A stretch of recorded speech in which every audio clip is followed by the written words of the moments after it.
Blue in. En un video anterior aprendimos que varias resistencias pueden reemplazarse por una única resistencia equivalente, simplificando considerablemente el análisis de un circuito. Pero, ¿qué ocurre cuando en lugar de resistencias encontramos dos o más capacitores? A primera vista podríamos pensar que basta con aplicar el mismo procedimiento. Sin embargo, los capacitores no se comportan como las resistencias. Mientras una resistencia únicamente se opone al paso de la corriente y disipa energía en forma de calor, un capacitor almacena energía en un campo eléctrico. Esa diferencia física hace que las reglas para combinarlos cambien por completo. Entonces surge una pregunta muy interesante. ¿Cómo se obtiene la capacitancia equivalente cuando los capacitores están conectados en serie o en paralelo? Antes de analizar varias conexiones de capacitores, recordemos primero cómo se comporta un solo capacitor.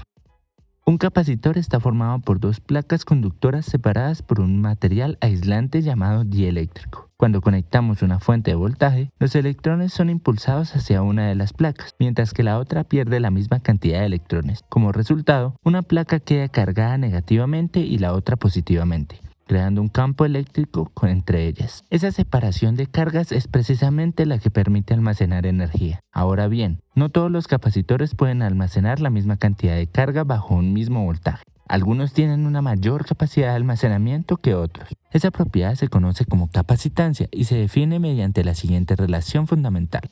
La carga va a depender igual a la capacitancia por el voltaje. Comencemos analizando la conexión en paralelo. En este tipo de conexión, todas las placas superiores están unidas entre sí y todas las placas inferiores también. Eso significa que cada capacitor está conectado directamente a la misma fuente de voltaje. Como consecuencia, todos los capacitores experimentan exactamente la misma diferencia de potencial. Sin importar su capacitancia, el voltaje entre sus terminales será el mismo. Una vez el circuito alcanza el estado estacionario, cada capacitor habrá almacenado una determinada cantidad de carga. Sin embargo, esa cantidad no será igual para todos. Los capacitores con mayor capacitancia almacenarán más carga, mientras que los de menor capacitancia almacenarán menos.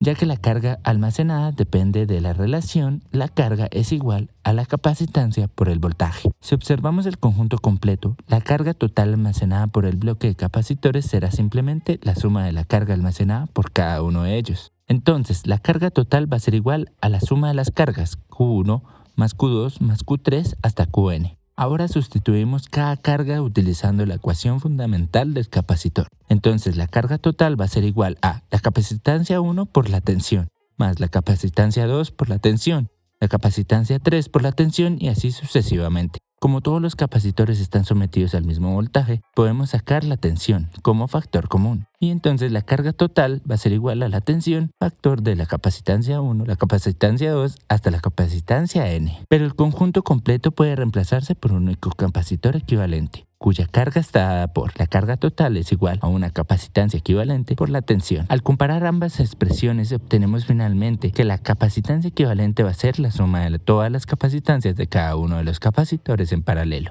Ahora la ecuación tiene sentido. La capacitancia equivalente aumenta porque al conectar más capacitores en paralelo, aumenta la capacidad total del sistema para almacenar carga bajo el mismo voltaje aplicado. Es como si incrementáramos el área efectiva de las placas disponibles para almacenar carga eléctrica. Y si cambiamos completamente la forma de conectarlos, ahora analicemos qué ocurre cuando los capacitores se conectan en serie. A diferencia de la conexión en paralelo, aquí cada capacitor conecta uno después del otro, formando un único camino para el movimiento inicial de los electrones durante el proceso de carga. Cuando la fuente comienza a mover electrones, estos se acumulan en la placa del primer capacitor. Esa acumulación induce inmediatamente una carga de igual magnitud y signo puesto en la placa enfrentada. El mismo fenómeno se repite sucesivamente en todos los capacitores de la cadena. Como resultado, ningún capacitor puede almacenar más carga que otro. Si uno almacenara una carga mayor, tendría que existir un exceso de electrones en algún punto intermedio del circuito, algo que no ocurre en el estado estacionario. Por esta razón, todos los capacitores conectados en serie terminan almacenando exactamente la misma carga. Lo que sí cambia de un capacitor a otro es el voltaje. Cada uno desarrolla una diferencia de potencial que depende de su capacitancia. Un capacitor con menor capacitancia necesita un mayor voltaje para almacenar la misma carga, mientras que uno con mayor capacitancia requiere un voltaje menor.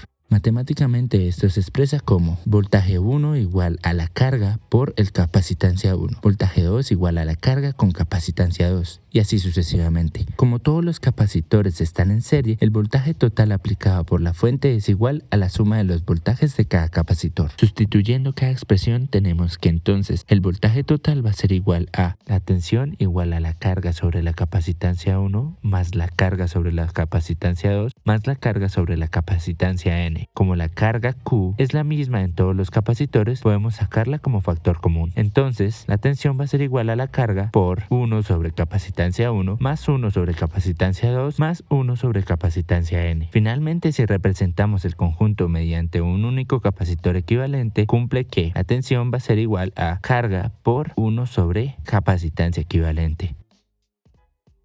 Como podemos ver, el funcionamiento de la suma de capacitores en serie y en paralelo va a ser inverso al funcionamiento de suma de resistencias en serie y en paralelo.